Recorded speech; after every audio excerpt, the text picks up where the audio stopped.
Músicos. Me convertí en un creyente en Cristo cuando era un estudiante de primer año en la Universidad del Sur de Florida. Y unos meses después de mi conversión, un amigo y compañero de estudios de USF me invitó a visitar su iglesia en Clearwater, lo que hice, y me encantó. Y así comenzó mi relación con Lakeside Community Chapel. Y he sido parte de esta iglesia desde ese momento. Entonces, nunca tuve que pasar por el proceso de buscar una iglesia madre o tratar de averiguar qué iglesia debería asistir y unirme. Eh, pero esa no es la experiencia de la mayoría de los cristianos. La mayoría de los cristianos solo se establecen en una iglesia después de haber gastado una gran cantidad de tiempo y energía visitando varias iglesias, como muchos de ustedes saben, tratar de encontrar la iglesia no es fácil, es una experiencia muy difícil.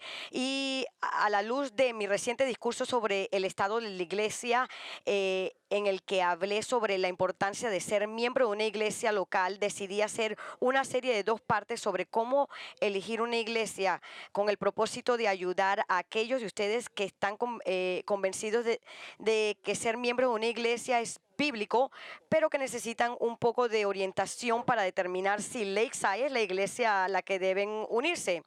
Y para ayudarlos en esta decisión, en el mensaje de la semana pasada enumeré varias marcas bíblicas de una iglesia saludable que sigue el patrón y la enseñanza establecidas en el Nuevo Testamento con respecto a la iglesia, con el entendimiento de que, y quiero estresar esto, que aunque no sigamos estos principios perfectamente en Lakeside, estos son los estándares a los que buscamos adherirnos, porque estos son los estándares establecidos en la palabra de Dios para una iglesia.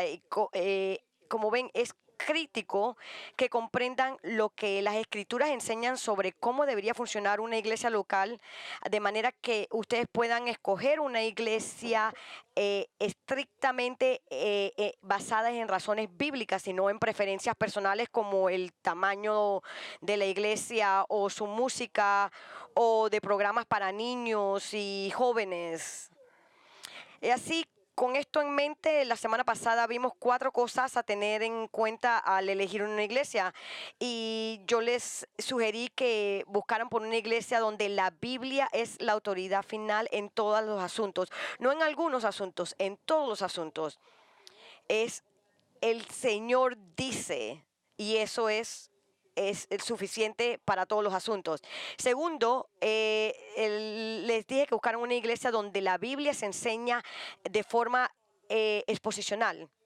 Línea por línea, esa es la única manera en que se puede entender la Biblia. Hay que ver el flujo bíblico, teológico. Esa es la manera en que Dios se comunica con nosotros. Tercero, hay que buscar por una iglesia que que tenga una teología centrada en Dios en lugar de una teología centrada en el hombre. Y lo que quiero decir con esto es que busquen una iglesia que le enseñen la majestad de Dios. Es por la gloria de Dios que vivimos y no por estar buscando consejos prácticos. Hay que ver la majestad, el esplendor de Dios en todo. Cuarto, hay que buscar por una iglesia que está impregnada por el Evangelio de Jesucristo. El Evangelio es lo que debe definir la iglesia, hablando del Evangelio de Cristo, permeando toda área de su vida y de la congregación. Y esta mañana quiero darle otras 2 cosas que deben buscar al elegir una iglesia. La primera es buscar una iglesia que tenga liderazgo bíblico. Y lo que quiero decir con esto es que esa iglesia tiene que estar comprometida a seguir lo que enseña el Nuevo Testamento sobre quién dirige la iglesia y cómo dirigen la iglesia. Esto es un tema crítico en la búsqueda de una iglesia para unirse, porque lamentablemente muchas iglesias y cristianos miran al mundo en lugar de la Biblia. en busca de modelos liderazgos. Un hombre que leí recientemente expresó el problema de esta manera. El liderazgo de la iglesia en nuestros días a menudo busca reflejar el carisma y el empuje y la visión que muestra que nuestra cultura busca en los líderes y en los negocios o política. Los líderes cristianos exitosos, es decir, aquellos con grandes iglesias y ministros, escriben libros sobre liderazgo que parecen basarse más en técnicas de gestión y comercialización que en las escrituras. Recuerdo hace unos años cuando era uno de los varios candidatos que Lakeside estaba buscando para el puesto de pastor, que alguien en la iglesia me dijo por qué pensaban que no era el hombre para este trabajo. Porque dijo, y esto es hasta muchos años atrás, él nos dijo, nosotros queremos un pastor que tenga influencia en la comunidad, ¿sabes? Alguien que esté involucrado en la escena política actual, alguien que sepa lo que está sucediendo y que esté envuelto en esa arena. Y mi respuesta fue que suena como que quieres a alguien como el rey Saúl, alto, moreno y guapo, que haría a Israel como todas las otras naciones del mundo. Eso es lo que me sonaba a mí. Escuchen, hay todo tipo de mundanas y no bíblicas cualidades que los cristianos quieren en sus líderes. Entonces, ¿qué tipo de liderazgo de la iglesia está arraigado en las escrituras? Específicamente, ¿qué enseña el Nuevo Testamento cuando se trata de la iglesia? Escuchen atentamente. Liderazgo en la iglesia comienza con la comprensión de que la iglesia es gobernada por un individuo solamente, es decir, Jesucristo. El Nuevo Testamento establece claramente que Jesús es la cabeza de la iglesia. Eso es no solo una doctrina, es la realidad. Por ejemplo, en Mateo 16:18, Jesús dijo, edificaré mi iglesia. Primera de Pedro 5:4 se refiere a Jesús como el pastor principal. Colosenses 1:17 al 18 dice, y Él es antes de todas las cosas y en Él todas las cosas permanecen. Él es también la cabeza del cuerpo, que es la iglesia. Y lo que esto significa es que la iglesia le pertenece a Jesucristo, no a un pastor o a un consejo de ancianos o a las personas que componen la congregación, la iglesia. Es decir, todo verdadero creyente en la casa de Dios pertenece a Jesucristo. No solamente porque Él es nuestro Señor, sino por la sencilla razón que Él nos compró con su sangre. Eso es lo que leemos en Hechos 20:28. Él nos compró con su sangre. Es por eso que los escritores del Nuevo Testamento a menudo se refieren a sí mismos como esclavos, siervos que pertenecían a Cristo, a su amo. Y el apóstol Pablo, al reprender a los corintios por su inmoralidad sexual, les dijo con valentía, no sois vuestros, pues por precio habéis sido comprados, por tanto glorifica a Dios en vuestro cuerpo.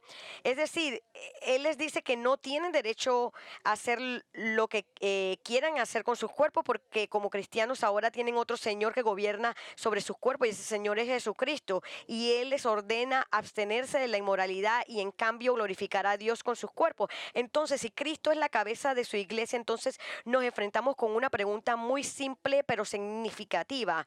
¿Cómo gobierna Jesús sobre su iglesia? Es decir, si la iglesia le pertenece a Él y Él es su Señor y gobernante, entonces, hablando prácticamente, ¿cómo gobierna su iglesia? ¿Cómo reina sobre su pueblo? ¿Cómo los dirige? ¿Cómo los guía en los caminos de la justicia? Y la respuesta bíblica a esto es que Jesús gobierna y reina sobre su iglesia. Noten esto, a través de líderes de Dios en varias iglesias locales que instruyen a su pueblo a seguirle y obedecerle, siguiendo y obedeciendo la palabra de Dios. Como ven, el Nuevo Testamento lo hace abundantemente claro que Jesucristo, el pastor principal, gobierna su iglesia a través de los pastores bajo él, hombres que son responsables de supervisar y dirigir las diversas iglesias locales donde el Señor les les ha asignado. Y lo que yo quiero hacer esta mañana es mostrarles el patrón que el Nuevo Testamento da en cuanto a la forma en que Jesucristo reina y gobierna una iglesia local a través de sus hombres, pastores. Ahora, antes que nada, cuando hablamos del gobierno de la iglesia, debemos ser muy claros de que estamos hablando de lo que el Nuevo Testamento presenta como el patrón bíblico y no de la forma en que puede haberlo visto en ciertas iglesias. A ver, una de las cosas más curiosas sobre las iglesias evangélicas en estos días es que, aunque pueden decir que todas sus creencias y prácticas se basan en la Biblia, cuando se trata de elegir un tipo de gobierno de la iglesia, a veces ignoran por completo lo que la Biblia dice sobre este tema. Por ejemplo, algunas iglesias están dirigidas por un consejo ejecutivo compuesto por ciertos miembros influyentes de la iglesia, pero no encontramos nada como eso en las escrituras. Otras iglesias se rigen por un pastor y una junta de diáconos, pero no hay ningún ejemplo de este tipo de gobierno de la iglesia mencionado en el Nuevo Testamento tampoco. Inclusive, otras iglesias son parte de una ordenación más grande y su cuerpo gobernante consiste en un solo tipo corporativo de líder denominacional, como un obispo o un consejo de líderes astutos. Pero en cualquier caso, cuando usted es parte de una denominación, aquellos que lo gobiernan y toman decisiones que lo afectan están afuera de su propia iglesia local, y esto es completamente ajenos de las escrituras, ya que cada iglesia mencionada en el Nuevo Testamento era gobernada por sí misma. Y además de estos tipos de gobierno de las iglesias, hay muchas iglesias que creen que la iglesia debe ser manejada únicamente por un voto democrático, por lo que el poder para dirigir la iglesia cae en manos de la congregación. Y aunque esta es una forma muy popular de gobierno de la iglesia, esto es completamente contrario a la enseñanza de la Biblia. Ahora, estos diversas maneras de gobierno de la iglesia han sido adoptados por muchas iglesias locales, y es posible que usted haya venido de una iglesia que practicó uno de estos enfoques. Es posible que inclusive haya sido un oficial de la iglesia sirviendo en una posición de liderazgo en una de estas formas de gobierno de la iglesia, pero quiero que sepa que ninguna de estas maneras de gobierno de la iglesia se enseña en la Biblia, ni hay ninguna específica iglesia local mencionada en las páginas del Nuevo Testamento que tenía un gobierno parecido a ninguno de estos que acabo de mencionar. Verán, cuando miramos las diversas iglesias locales que se presentan en el Nuevo Testamento, ya sea en el libro de Hechos, en las cartas del Nuevo Testamento, lo que encontramos es un patrón definido que nos enseña un patrón de cómo Cristo diseñó su iglesia para ser gobernada. Y el patrón es este, que Cristo gobierna su iglesia a través de una pluralidad de hombres piadosos que enseñan a su pueblo la palabra de Dios. A veces se hace referencia a estos hombres como ancianos, pero otras veces se les llama pastores, y a veces incluso se les conoce como supervisores. Y la razón por la que son llamados por estos diferentes títulos es porque cada uno de estos títulos nos da una idea del tipo de líder que Cristo quiere para su iglesia. Como por ejemplo, anciano, que significa que este hombre debe ser espiritualmente maduro y no tiene nada que ver con su edad física, sino espiritualmente maduro. Y a veces hay otros títulos como supervisor, describiendo el hecho de que él, junto con los otros ancianos, se les ha dado la supervisión de la iglesia, como si estuvieran en una alta escalera mirando y supervisando el trabajo de la iglesia. Y la palabra pastor revela que estos hombres tienen la responsabilidad de alimentar y proteger a las ovejas con la palabra de Dios. Verán, al contrario de lo que mucha gente piensa, la palabra pastor no es tanto un título para el clero profesional, sino que es una función de todos aquellos que son ancianos, porque la tarea y función principal de cada anciano es pastorear. o guiar a la gente en la iglesia. Y la manera en que logran estos es mediante la enseñanza de la palabra de Dios. Pero independientemente de cómo se llamen los hombres según el Nuevo Testamento, el liderazgo en la iglesia siempre debe estar en una forma plural, lo que significa que cada iglesia local debe ser dirigida por un equipo de varios hombres y no por un solo individuo dominante. Ahora, la Biblia nunca pone un límite en la cantidad de ancianos que cada iglesia debería tener. Pero cuando examinamos las iglesias que existieron en los primeros días del cristianismo, lo que estamos hablando de las páginas del Nuevo Testamento, encontramos que todas ellas tenían más de un hombre como anciano. Noten con qué frecuencia el Nuevo Testamento se refiere a una pluralidad de ancianos que sirven a una iglesia, a una sola iglesia. Eh, Cuando yo era relativamente nuevo cristiano, a mí me habían enseñado que la iglesia tenía que haber sido guiada por una persona y a lo mejor tenían unos deacons que los iban a ayudar, pero cuando empecé a leer el Nuevo Testamento me di cuenta que ese no era el caso. Esto es lo que dice el Nuevo Testamento, por ejemplo, en Hechos 14, el versículo 23, este es en el contexto de que Pablo y Barnabás están regresando a visitar unas nuevas iglesias que acababan de plantar. Ellos acababan de crear en su viaje misionario, y esto es lo que leemos en el versículo 23, dice: después que les designaron ancianos, y esto es en plural, ancianos en cada iglesia, habiendo orando con ayunos, los encomendaron al Señor en quien habían creído. En Hechos 20, en el versículo 28, en el versículo 17 primero dice: desde mi liderazgo mandamos a los ancianos de la iglesia. Nuevamente, Pablo está hablando de este grupo de hombres, y él está diciendo que él se va, que no van a ver su rostro más. Él está diciendo a los ancianos, vemos en el versículo 28, tened cuidado de vosotros y de toda la grey en medio de la cual el Espíritu Santo os ha hecho obispos para pastorear la iglesia de Dios, la cual él compró con su propia sangre. Nuevamente, estos versículos son muy importantes porque Pablo está hablando a los ancianos de la iglesia y él está diciendo que ellos son obispos y que van a pastorear a la iglesia. Y todo esto es en una forma plural. No está hablando de todas las diferentes clases de líderes de la iglesia. Además, en Tito 1 revela que cada iglesia en la isla de Creta debía tener una pluralidad de ancianos. También en Santiago 5:14, en Primera de Pedro 5:2 hablan de varios ancianos en la iglesia, y en Escrituras a los Filipenses Pablo dirige su carta a la congregación y sus líderes. Es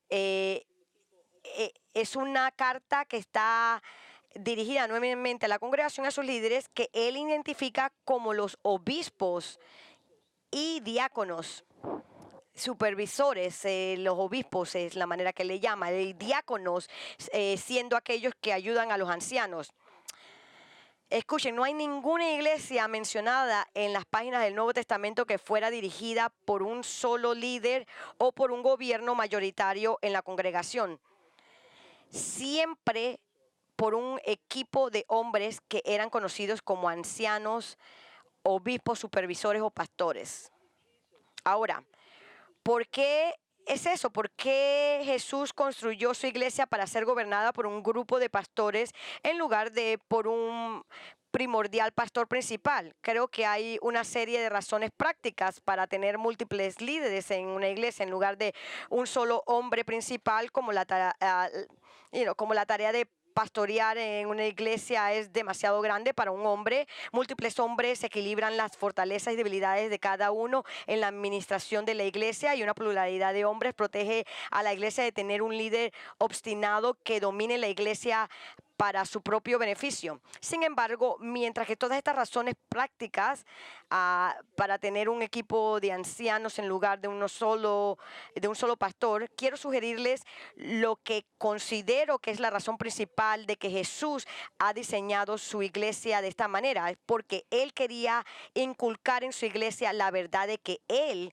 y solo Él y ningún hombre en una congregación debe ser exaltado como el líder supremo de la iglesia. Y Él guía a su iglesia como la cabeza y líder de la iglesia. Y nuevamente lo hace a través de pastores y siervos talentosos de Él, quienes guían enseñando a su pueblo la palabra de Dios. Pero escuchen atentamente, porque enseñar a la gente de una iglesia la palabra de Dios implica mucho más que dar un sermón en el púlpito o una lección en la escuela dominical, y debe entender esto al buscar una iglesia para unirse. Como ven, los pastores deben estar involucrados en la enseñanza de la palabra de Dios en una variedad de formas y una variedad de contextos. Cualquier manera desde enseñar formalmente, ya sea del púlpito, a sesiones de consejería con aquellos que están en problemas, a ayudar a aquellos en la iglesia que están pasando a través de una crisis, a responder preguntas bíblicas cuando se hacen en entornos casuales, o simplemente modelar la verdad e integridad bíblica en su vida diaria. Deben enseñar en muchos entornos diferentes y de muchas maneras diferentes, no solamente en una manera formal. Escuchen, tengan cuidado con una iglesia donde sus líderes no tienen tiempo para pastorearlos fuera de su ministerio oficial de enseñanza.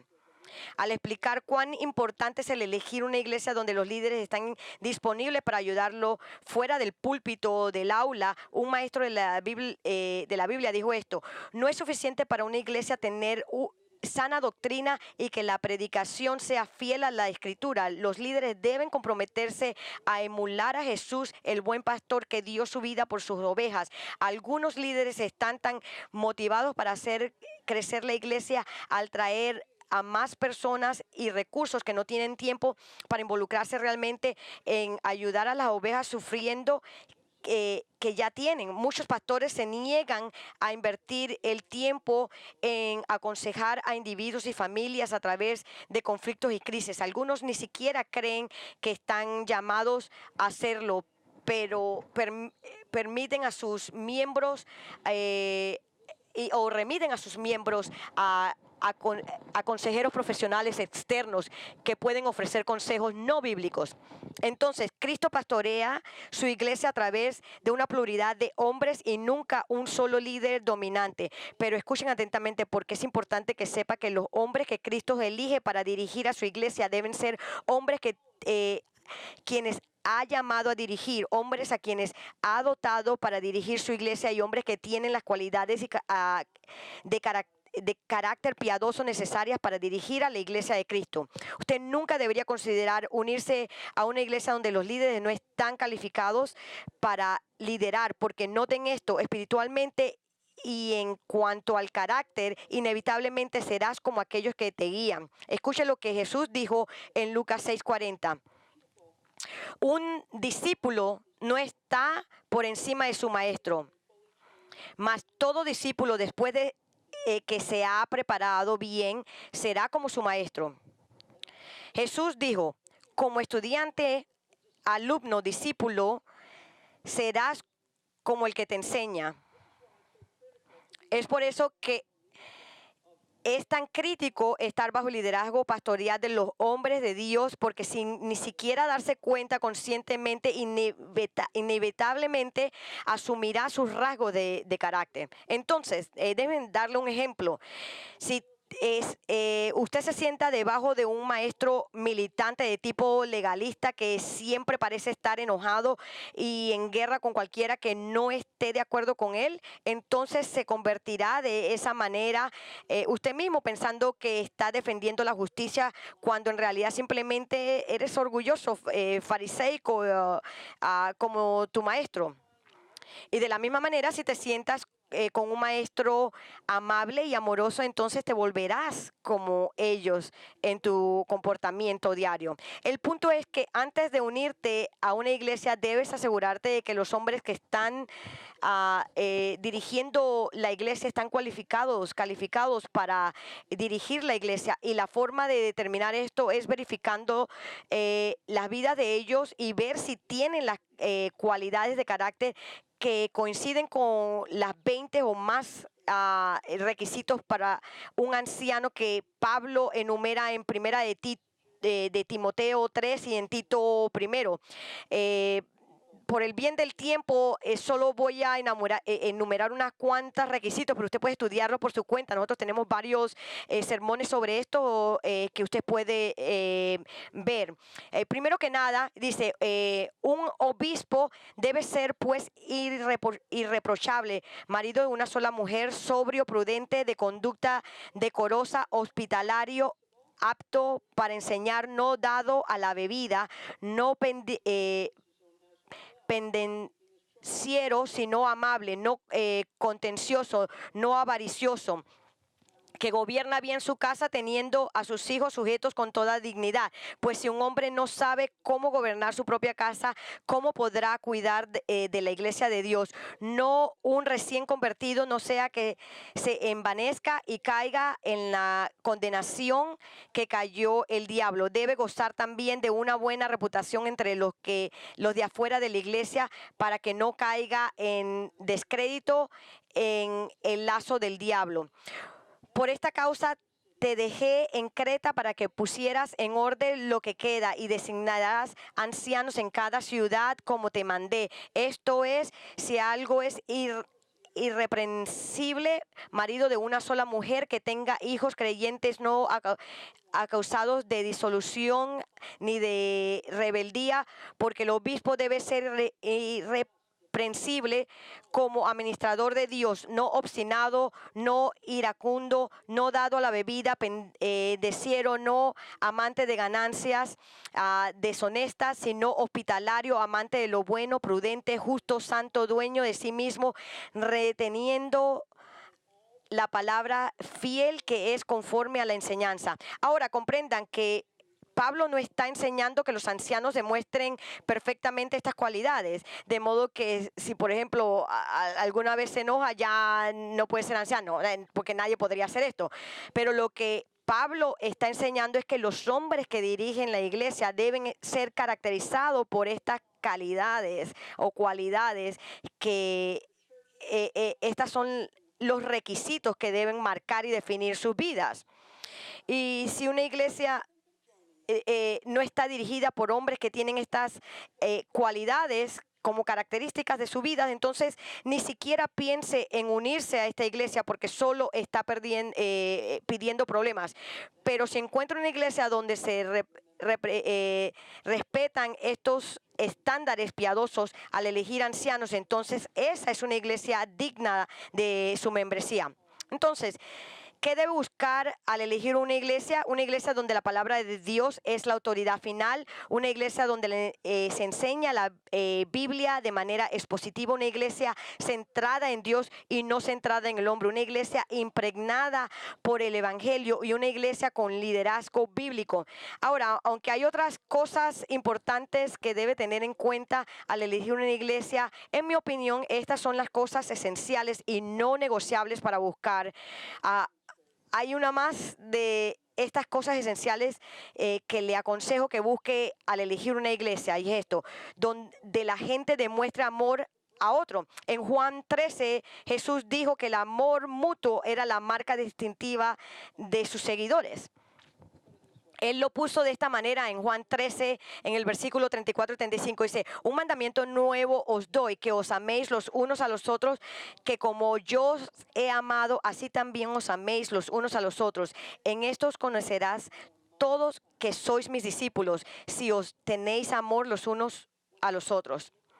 Cuando los no creyentes nos miran a nosotros, ellos tienen que ver que somos verdaderos seguidores de Jesucristo por el amor que nos mostramos los unos a los otros, porque la manera que nos tratamos los unos a los otros es asemeja a la forma en que Cristo nos trató.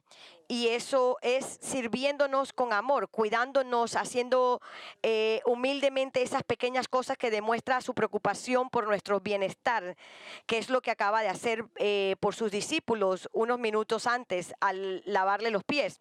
Entonces el amor mutuo es la marca distintiva que le deja saber a los no creyentes que somos seguidores de Cristo. Pero el amor también debe ser la marca distintiva de una iglesia saludable, declarando a todos los que hay, lo que aquí es donde las personas se cuidan genuinamente, se sirven, resuelven conflictos entre sí y se aseguran de que caminan en paz unos con otros. Ahora, lamentablemente, muchas iglesias están llenas de personas que están constantemente en guerra entre sí, discutiendo, quejándose y en contra de cualquier persona que no esté de acuerdo con ellos en un tema. Eso no es un ambiente saludable para que usted crezca, y es muy probable que si se une a una iglesia como esta, se verá absorbido por esos desacuerdos contenciosos. Ahora, eso no quiere decir que los cristianos tienen que estar de acuerdo entre sí sobre todo, o que usted siempre es malo que los cristianos no estén de acuerdo en las cosas. De hecho, a veces los desacuerdos entre los cristianos son realmente bueno, eso está bueno, a veces nuestras pasiones y nuestros beneficios es la manera que nos ayudamos los unos a nosotros, nos ayudamos a, ser mejores. Estas son las cosas que nos llevan a hacer cambios en nuestras vidas. El conflicto nos ayuda a descubrir nuestro carácter, nuestras debilidades, y nos ayuda a hacer que seamos mejores. Nos ayuda a confiar en Dios más profundo en nuestras vidas y de oraciones. Lo que está mal es que los creyentes se comporten de una manera impía y no bíblica en medio de sus desacuerdos. Lamentablemente ese comportamiento no es infrecuente.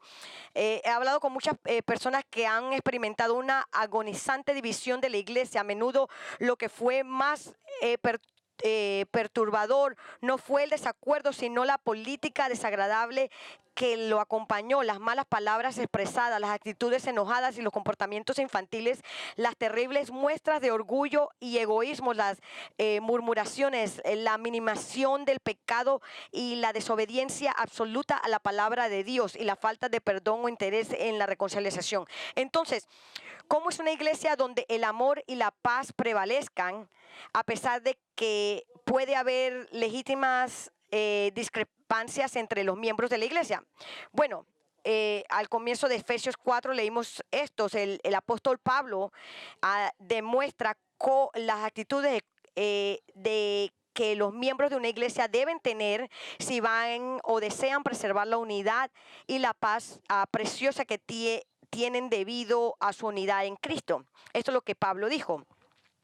Yo, pues, prisionero del Señor, os ruego que viváis de una manera digna de la vocación con que habéis sido llamados, con toda humildad y mansedumbre, con paciencia, soportándoos unos a otros en amor, esforzándoos por preservar la unidad del Espíritu en el vínculo de la paz. Ahora, el trasfondo de estos versículos es que en los primeros 3 capítulos de esta carta Pablo ha estado explicando la doctrina de la salvación y en particular el tema de la unidad que ahora existe entre todos los creyentes en Cristo.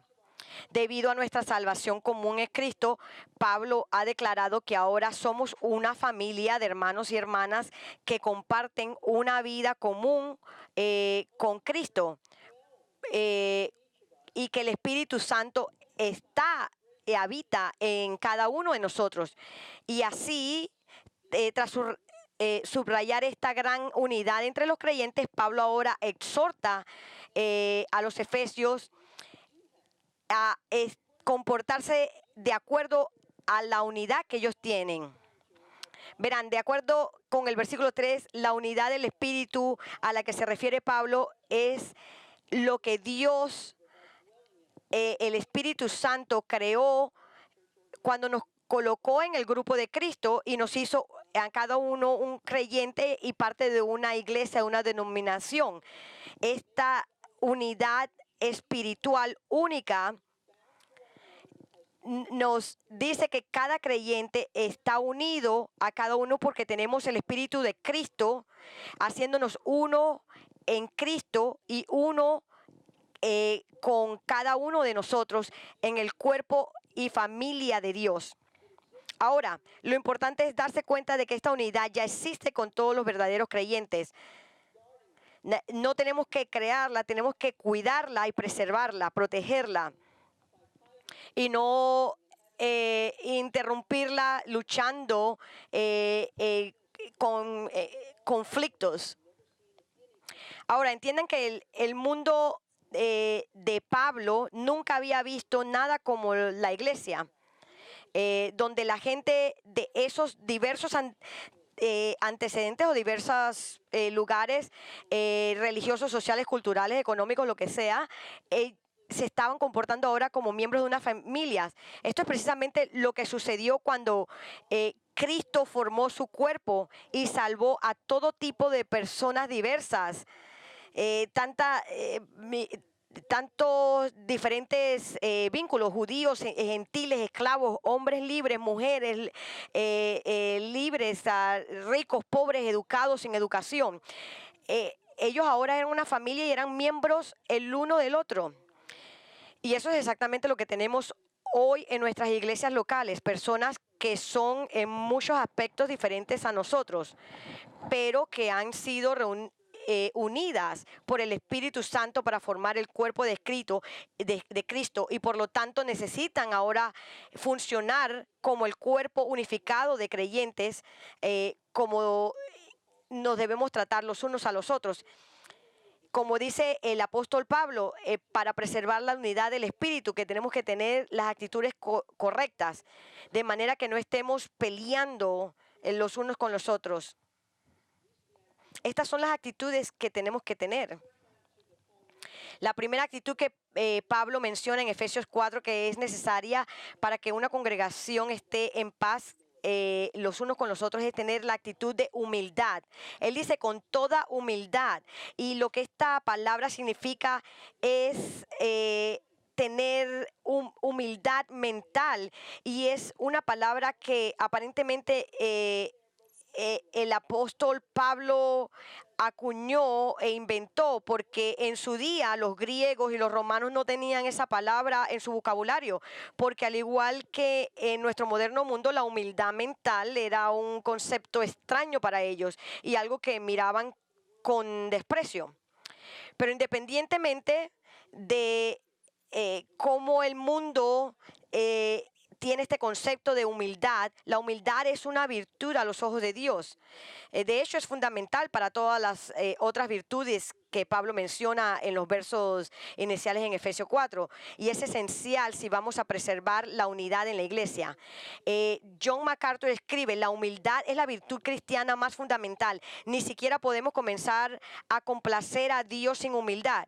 Así como nuestro Señor mismo no podría haber complacido a su Padre si no se hubiera vaciado voluntariamente tomando la forma de un siervo, y se humilló al ser obediente hasta el punto de la muerte, incluso la muerte en la cruz. Como ven, la humildad es absolutamente indispensable para el amor y la paz en la iglesia, porque es todo lo contrario al orgullo, que es afirmar la voluntad de uno, pensando en uno mismo como tan importante que debemos resaltarnos, empujando nuestra agenda sobre la agenda de otras personas, promocionarnos a nosotros mismos y nuestras ideas y afirmar lo que consideramos como nuestros derechos. Si está buscando una iglesia, asegúrese de que la humildad sea evidente en los líderes y en la congregación. De lo contrario, será una iglesia con muchos problemas. En segundo lugar, Pablo habla de la actitud de ser gentil, con toda humildad y gentileza. Ahora, gentileza o mansedumbre, como es esta palabra, a veces se traduce, tiene que evocar las imágenes, a veces las imágenes equivocadas. Si usted busca en el diccionario el significado de mansedumbre, lo ve como debilidad y suavidad o timidez, pero eso no es para nada lo que está hablando la Biblia. En la Biblia, la gentileza, la palabra griega que traducimos como gentileza, mansedumbre, es fuerza bajo control. Esta palabra se usaba como una medicina que te ayuda. La medicina tiene la habilidad de matarte, pero cuando está utilizada correctamente te ayuda, te calma. El viento tiene el poder de hacer gran daño, pero un viento suave es la fuerza bajo control. Entonces, prácticamente hablando, ¿qué es la gentileza? Y cómo preserva la unidad del espíritu en el vínculo de la paz. Bueno, cuando alguien se somete suavemente a la voluntad de Dios, de modo que lo que sucede es que aceptan como proveniente la palabra de Dios, al igual que nuestro Señor dicen, no es mi voluntad sino la tuya. Y al tener esta sumisión a Dios, la forma en que responden a los demás es ser tranquilos y estar bajo control. Ellos nunca se están vengando de los demás, nunca afirman sus derechos, nunca exigen el salirse con la suya, nunca son agresivos, vengativos ni defensivos. Entonces, al buscar una iglesia, busca una iglesia donde las personas sean gentiles entre sí mismas. Y la tercera actitud necesaria para que una iglesia esté en paz y sea amorosa es paciencia. Con toda humildad, gentileza y con paciencia. Ahora, esta palabra griega que se traduce paciencia es literalmente sufriente o resistente de una manera templada. Y significa exactamente lo que parece significar, sufriendo mucho, no tener un fusible corto. Y esto lo que quiere decir que no reaccionamos gritándole a las personas y tratando de humillarlos con sarcasmo. O como un hombre tan acertadamente describe la paciencia, él dijo, paciencia es el espíritu que puede sufrir a las personas desagradables con gracia y a los tontos sin irritación. Los pacientes son cortés y amables con las personas desagradables e irritantes. Entonces, al buscar una iglesia, busque una iglesia donde las personas son gentiles entre sí, las personas son no son así bravas. Y la cuarta actitud que desea buscar en una iglesia es tolerancia. Ahora, la palabra tolerancia a veces traducida como el aguantarse algo y que lleva consigo la idea de poner al día con alguien del tratar de entenderlos en vez de darle lo que se merecen.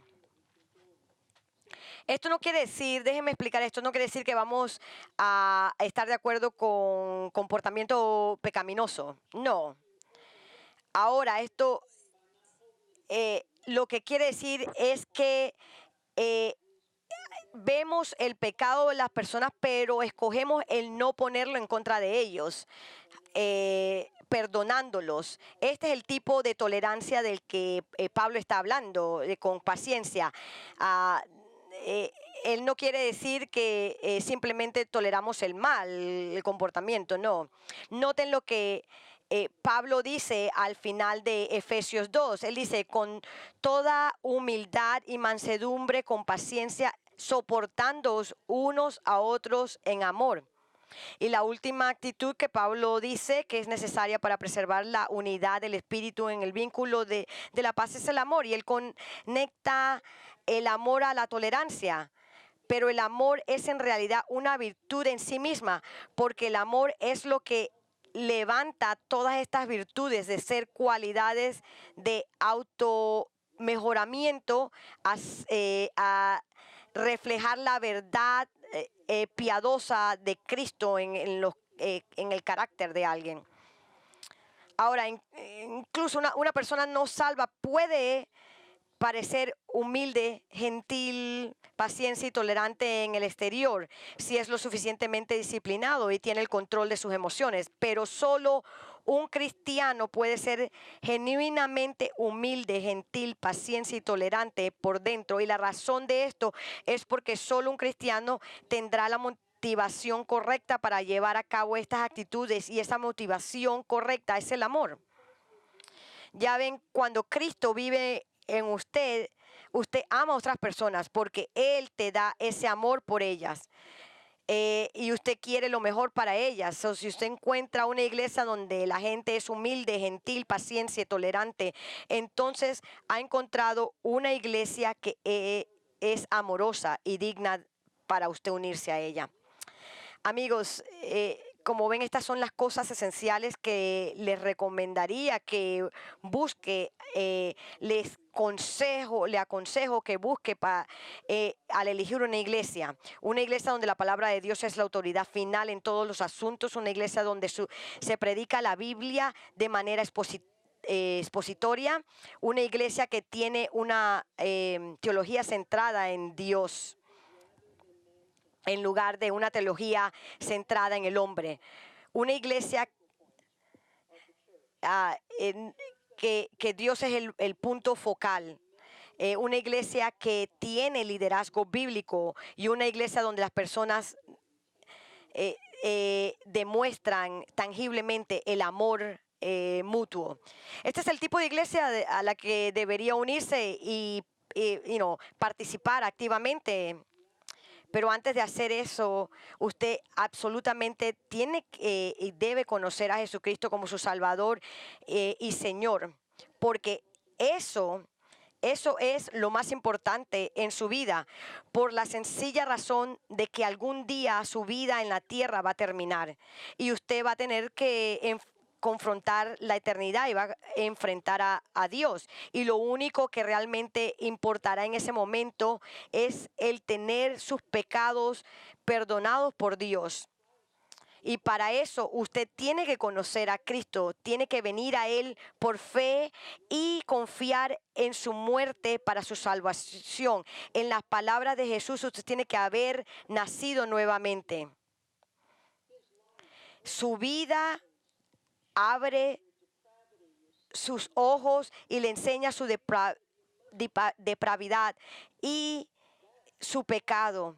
Ese es el mensaje que caracteriza el gran evangelista inglés George Whitefield. Él predicó tanto que una mujer una vez vino y le dijo: Señor, ¿por qué usted siempre está predicando que uno debe de nacer de nuevo? Y él dijo, porque usted tiene que nacer de nuevo. Y les digo eso a ustedes, usted tiene que nacer de nuevo. Jesús dijo, usted no va a ver el reino de los cielos si no nace de nuevo. ¿Cómo usted sabe si nace de nuevo? Porque el Espíritu de Dios le da la vida y va a tener evidencia, va a haber evidencia en su vida meramente un nuevo corazón que tiene un nuevo deseo, un deseo de obedecer la palabra de Dios, deseo de que cuando usted escucha la palabra de Dios, su corazón dice sí, eso es lo que quiero, eso es lo que tengo que hacer. Jesús es mi Señor. Esa es la evidencia, la primera evidencia de su nuevo corazón.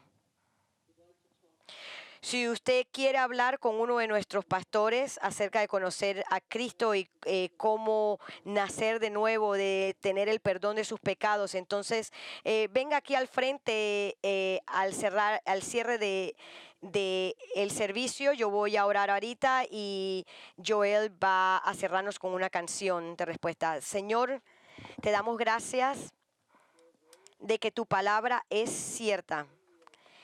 Y que cuando estamos lidiando con el asunto de la iglesia no estamos dejados a nuestro propio pensamiento de cómo resolver esto por nosotros mismos. Se nos ha dado a nosotros en tu palabra un patrón del Nuevo Testamento, de cómo la iglesia en el Nuevo Testamento debe ser. Señor, sabemos que no hay iglesia perfecta. No hay ninguna iglesia donde las personas siguen todos estos patrones perfectamente, pero es nuestro deseo el adherirnos a todos estos estándares, a seguirte a ti en todos estos estándares, Señor. Y oramos que todos aquellos que son miembros de esta iglesia que quieran hacer esto, oramos por nuestros líderes, te damos gracias por nuestros ancianos. Ellos son hombres de Dios humildes y oramos que aquellos que guían esta iglesia, que la guíen en el camino de justicia, Señor, de santidad, y oramos por aquellos que están pensando en unirse a esta iglesia, que le des dirección clara de si esta es la iglesia para ellos o alguna otra iglesia, Señor. Que se adhieren a estos estándares también. Oramos, Señor, que a aquellos que están aquí, que no te conocen, que a lo mejor creen que te conocen, pedimos que tú los traigas a ti mismo y que ellos nazcan nuevamente y que sepan la realidad de lo que es el tener sus pecados perdonados, Señor, y que tengan una relación amorosa contigo, Señor. Oramos esto en el nombre del Señor Jesús.